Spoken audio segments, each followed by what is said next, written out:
Hello, welcome back to the Blended Farm. In the last video, I talked about the 5 top reasons why people like living in Denmark.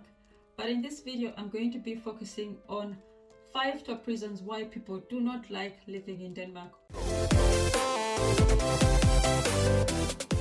Now, the number one thing should not come as a surprise: the cold weather. Now, Denmark has 4 seasons: winter, summer, autumn and spring. Danish winters can be cold, long, dark and gloomy. Temperatures can go as low as -5. Danish winters can last as long as 5 months, from the month of November to around March. It can get so lonely, especially the fact that in Denmark there's little to no social life or nightlife.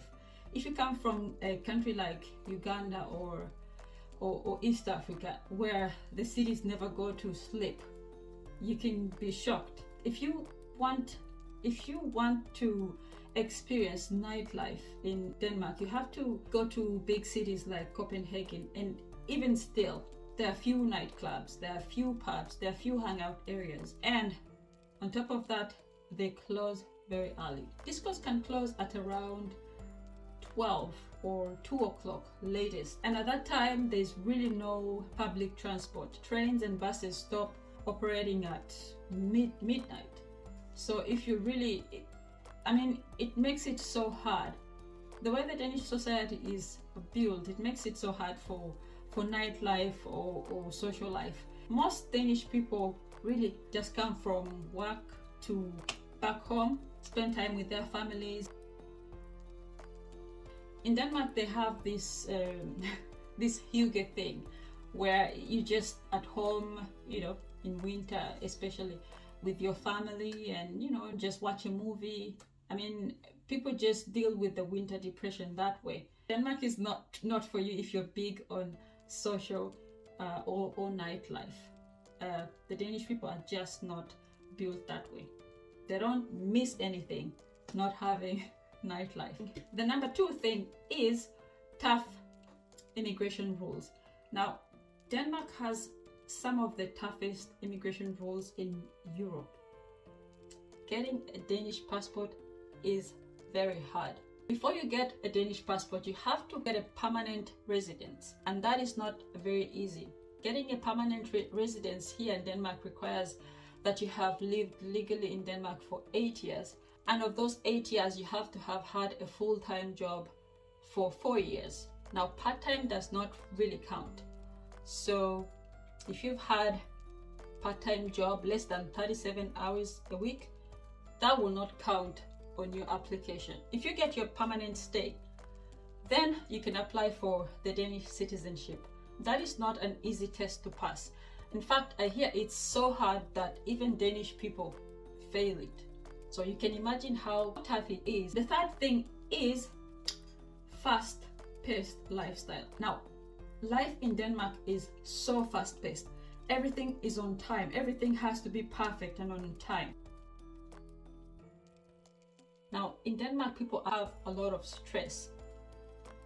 In fact, a recent research also shows that 10% of Danish people have some form of mental illness.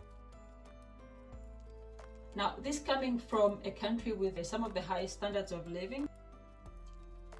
Number 4, the high costs of living. Now, life in Denmark is so expensive.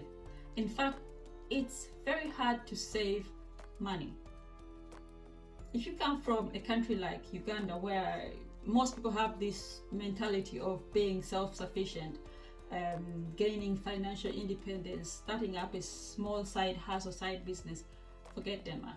You get a lot for the high taxes you pay, but in the end it makes it so hard in fact, almost impossible for you to save up anything to start a business. The costs of production are so high, and I think that's why some people choose to invest their, small savings outside, like in Asia or in Africa, where there's cheap labor. The minimum wage in Denmark is high, so it makes it hard to hire somebody. and the rules are just so many, and it makes it so hard to be self-employed. I think it's because in Denmark the state is this big and the market is this big. The state controls the market. It's not like in Uganda or in the US, where the market is this big and the state is this small. You know, the state does not really play a major role in the free market. It's the opposite in Denmark. Now, number 5, the last thing, the Danish language. Now, Danish is so hard. It's a hard language and it's only spoken in Denmark. But if you want to find a job or just live in the Danish society, you have to learn the Danish language. If you come from abroad and you're a teacher by profession or a doctor, if you want to continue with the same profession, you have to pass what they call Studieprøve. Studieprøve is the highest level of Danish for foreigners. You have to pass that and then maybe get merit for the teaching profession. So you have to study teaching education for 2 years. Or if you're a doctor, then you have to go back to school and add on your degree from your home country in Danish, but add on. They don't want doctors who are going to misunderstand patients and prescribe wrong medicine or misdiagnose patients. They want to make sure that everything is perfect. You want to be a teacher? Go back to school. So you find that when you come to Denmark, you have to start afresh. Some people who come here and fail to study the language, or find it difficult to start afresh, they end up not using their degrees at all from their home countries, and they end up just taking odd jobs.